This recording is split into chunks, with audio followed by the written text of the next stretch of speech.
கடிவாளமும் சுக்கானும். பாருங்கள், குதிரைகள் நமக்கு கீழ்ப்படியும்படிக்கு அவைகளின் வாய்களில் கடிவாளம் போட்டு அவைகளுடைய முழு சரீரத்தையும் திருப்பி நடத்துகிறோம். கப்பல்களையும் பாருங்கள், அவைகள் மகா பெரியவைகளாய் இருந்தாலும் கடும் காற்றுகளால் அடிபட்டாலும் அவைகளை நடத்துகிறவன் போகும்படி யோசிக்கும் இடம் எதுவோ அவ்விடத்திற்கு நேராக மிகவும் சிறிதான சுக்கானாலே திருப்பப்படும். நம்முடைய நாவை நாம் ஆளுகை செய்தால் மாத்திரமே நம்முடைய சொல் தவறாததாய் இருக்கும். சொல் தவறாதவர்கள் மாத்திரமே பூரண புருஷராய் இருப்பார்கள். நம்முடைய சரீரம் முழுவதும் நம்முடைய ஆளுகைக்கு உட்பட்டிருக்கும். ஒருவன் தன்னை பக்தியுள்ளவன் என்று சொல்லிக்கொண்டு தன்னுடைய நாவை அவனால் அடக்க முடியவில்லை என்றால் அவனுடைய பக்தி வீணாயிருக்கும். அவன் மாய்மாலக்காரனாய் இருப்பான். அதிகமான வார்த்தைகளை பேசுகிறவர்கள் தங்களை தாங்களே தாழ்த்தாமல் உயர்த்துவார்கள். தங்கள் உண்மை நிலைமையை அறிந்து கொள்ளாமல் தங்களை பற்றி உயர்வாக பேசுவார்கள். இவர்கள் சாதாரண விசுவாசிகளாக இருந்தாலும் தங்களை உத்தம புருஷர்கள் என்று பெருமையாய் பேசுவார்கள். ஆவிக்குரிய ஜீவியத்தில் தாங்கள் முதிர்ச்சி அடைந்து விட்டதாக சுய பெருமை பேசுவார்கள். ஆனால் இவர்களிடத்தில் மெய்யான விசுவாசமும் இல்லை, மெய்யான பக்தியும் இல்லை. இவர்களிடத்தில் இல்லாததை இவர்களுடைய நாவு இருப்பதாக சொல்லுகிறது, பொய் சொல்லுகிறது. நம்முடைய நாவை அடக்குவதற்கு நமக்கு தேவனுடைய ஞானமும் கிருபையும் தேவை. தேவனுடைய கிருபை நம்மை ஆளுகை செய்ய வேண்டும். அப்போதுதான் நம்முடைய கிரியைகள் எல்லாம் நமக்கு கட்டுப்பட்டிருக்கும். நம்முடைய சரீரம் முழுவதையும் நம்மால் அடக்க முடியும். நம்முடைய நாவை அடக்க முடியும். நம்முடைய பேச்சையும் நம்மால் அடக்க முடியும். யாக்கோபு இந்த சத்தியத்தை 2 எடுத்துக்காட்டுகளினால் விவரிக்கிறார். அவையாவன குதிரைகளின் கடிவாளம், கப்பலின் சுக்கான். குதிரைகளின் வாய்களில் கடிவாளம் போட்டிருப்பார்கள்.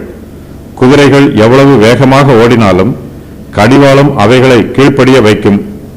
கடிவாளம் நம்முடைய கையில் இருக்கும்போது குதிரை எவ்வளவு வேகமாக ஓடினாலும் அதன் முழு சரீரத்தையும் நம்மால் திருப்பி நடத்த முடிகிறது. கடிவாளத்தின் உதவியினால் குதிரைகள் நமக்கு கீழ்ப்படுகிறது. குதிரைக்கு கடிவாளம் இல்லை என்றால் அது கட்டுக்கடங்காமல் ஓடும். நம்மால் அதை கட்டுப்படுத்தவே முடியாது.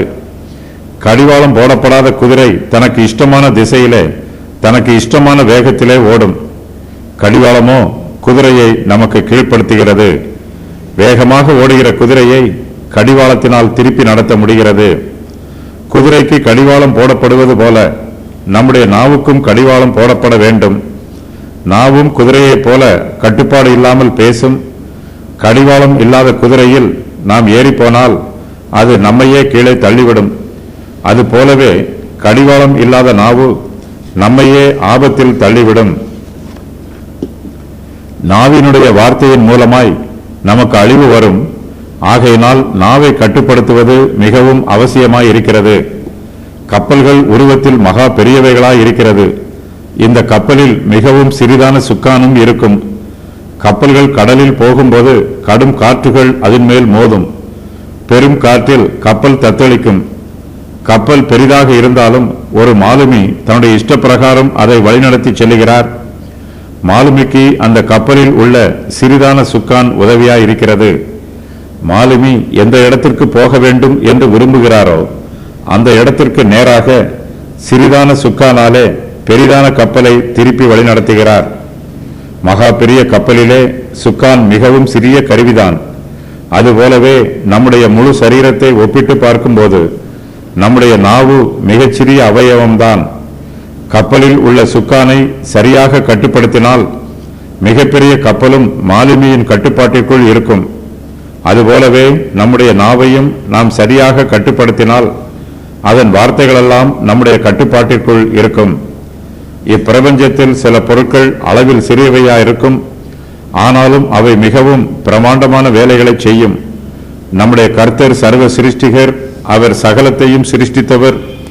கர்த்தருடைய கிருபையை பெற்றுக்கொண்டு நாம் நம்முடைய நாவை அடக்குவதற்கு பழக வேண்டும். நம்முடைய நாவு பெரிய நன்மைகளையும் செய்யும். அதே நாவு பெரிய தீமைகளையும் செய்துவிடும். ஆகையினால் நம்முடைய நாவை நன்மையான காரியங்களுக்கு பயன்படுத்த நாம் கற்றுக்கொள்ள வேண்டும். மாலுமி சுக்கானை இயக்க தெரிந்தவர். குதிரை வீரர் கடிவாளத்தை பிடிக்க தெரிந்தவர். அதுபோலவே கர்த்தருடைய பிள்ளைகளாகிய நமக்கும் நம்முடைய நாவை அடக்கி ஆளுகை செய்ய தெரிந்திருக்க வேண்டும். பெரிய காரியங்களை செய்யும் சிறிய பொருட்கள், குதிரைகளை வழிநடத்தும் கடிவாளம், கப்பல்களை வழிநடத்தும் சுக்கான், பெரிய காட்டை கொளுத்தும் சிறிய நெருப்பு, முழு சரீரத்தையும் கரைப்படுத்தும் நாவு.